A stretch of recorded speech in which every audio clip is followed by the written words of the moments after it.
So we're here with Tom DeWeese at the Red Pill Expo in Spokane, Washington, and thank you very much for being with us. My pleasure. And tell us a little bit about your latest project. I know you've got a new book out on the sustainable development agenda and the threat to property rights. If you could tell us about that. Sure.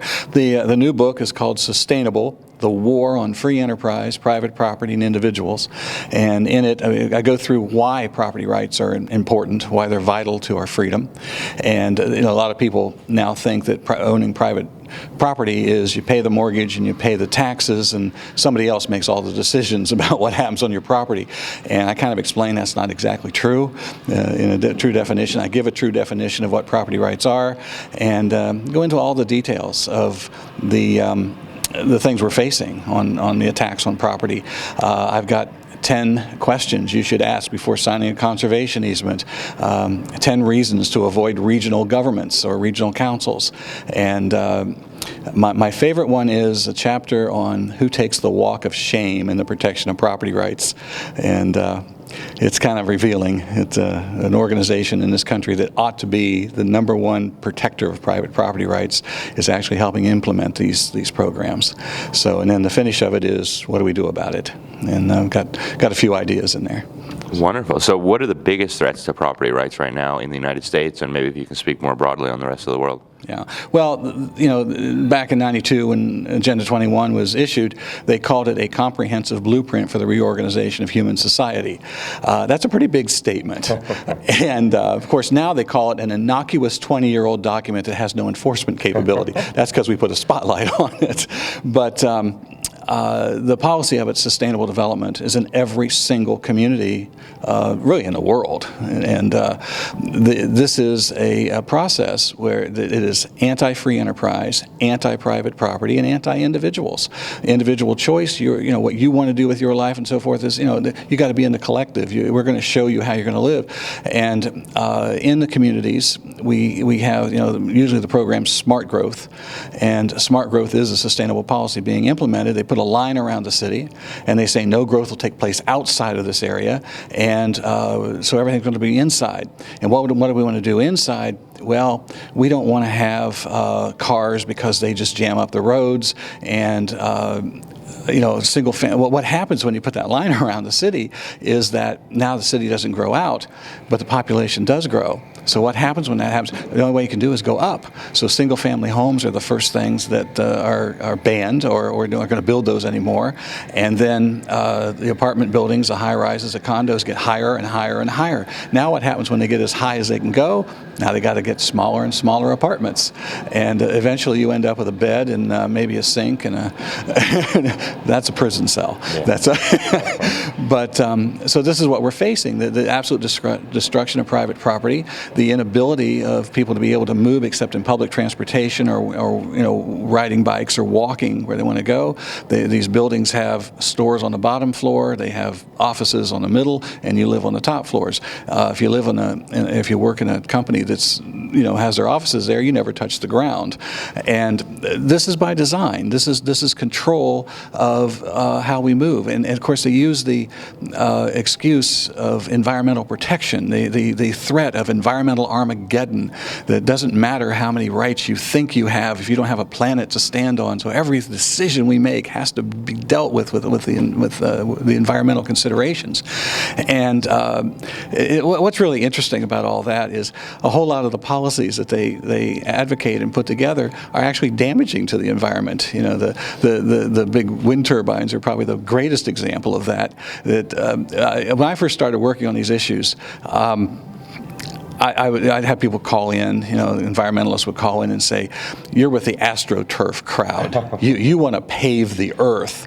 Well, the funny thing about that is, if you wanted to make up just the shortage of electricity in California, using wind turbines, you would need an area the size of Connecticut, completely clear-cut, paved over with these wind turbines, these forests of these things going on. Who wants to pave the earth? So this is what we're looking at, and I'm putting together a property rights network. I believe it's such a vast issue, and people just get overwhelmed trying to understand it and what to do about it. And they start down this path, and then this thing comes up, and what do we do? But the fact of the matter is, you cannot implement sustainable development policies without destroying private property. And so I believe if on the local level you begin to work to protect property rights there, eventually, if you're successful, those ideas will move up into a state legislature, and eventually that can move up into Congress. Start on the lower level, and these guys all want to get in front of the parade. They all want to lead whatever's happening. And so create the parade in your hometown, and maybe they'll lead it all the way to Congress. But if you try to start with Congress, one of the things we do, we get involved in presidential elections. That's the excitement, a presidential election. But on the local level, this is where it's all being implemented. And we're ignoring that. Property rights aren't even discussed in elections. And so one of the things we've done is we've put together a little pledge for candidates. Now's the time when they're running for office. Now is the time where they need you. This is the only time they need you. Yeah. And they want to shake your hand and they want to get you to vote for them. Well, we put this little pledge together. We have a good definition of property rights, and the pledge says to the candidate says, "I support this definition, and I'm elected. I will help implement these ideas." So you put that in their hands there and say, do you support property rights or not? I want to make property rights an issue in the campaign, so we start talking about it, and then we can begin to change things. So what is an average local citizen who might hear about these things and want to get involved? What does it look like for them to get involved in a way that you think would be effective? Well, it's first of all, you've got to go to these meetings, these public meetings. You have planning meetings. You have, of course, the regular city council or county commission meetings. People don't go there. What happens is they'll have a public meeting, and they'll say, we asked the public about these things, so we're only implementing what the public said they wanted. The thing is, you have this army of non-governmental organizations. These are the Sierra Clubs, the Nature Conservancies. Every single one of these issues, whether it's bike paths or controls on energy, controls on whatever, every one of those have their own NGO group representing them. They surround your city councilmen, your county commissioners, and this is who they're hearing. And so they have this public meeting, and we're not there. And so they're listening to who is, and those are the ones that are there. But of course, then somebody comes and hears you or I speak on this, and they get all fired up, and they go rolling in to city council, and they get those 3 minutes where they're allowed to speak to, look up to them on high, and they're looking down at you saying, speak, but say what we want you to say, and and then we start talking about Agenda 21 and all this kind of stuff. And these guys have never heard that because they've been surrounded by these other people. And those NGOs are standing behind them and saying, guy's a nut, pay no attention to him. And this is why they shut us down. We've got to be there. We've got to organize. And, if you had 10 people who could all come together. Some people are really good at research, and they have the patience for it. I don't. Some people do. And other people are very good at activism or writing letters to the editor, things like this. Get in there and find, you get a team together. Somebody, one or two, are always at one of these meetings, and they can then report back.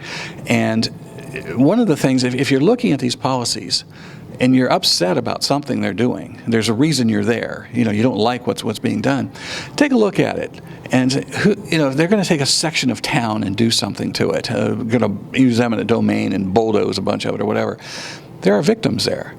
Study that. Figure out what that, who's going to be affected by this, and go talk to them. Do you know what city council is about to do to your neighborhood? Or do landlords, for example, have finally started to understand they're a target in this. There are now regulations being passed or court decisions being made where landlords are not allowed to ask if a potential renter can afford to rent at their home. What this is going to end up meaning is that there are going to be fewer choices for housing because you're going to have fewer landlords, because who's going to do that? So these are the kind of things you need to look at and get involved in. And it's people just, they look at it, they don't want to do that. If you try to do it alone, you're going to be marginalized and thrown out.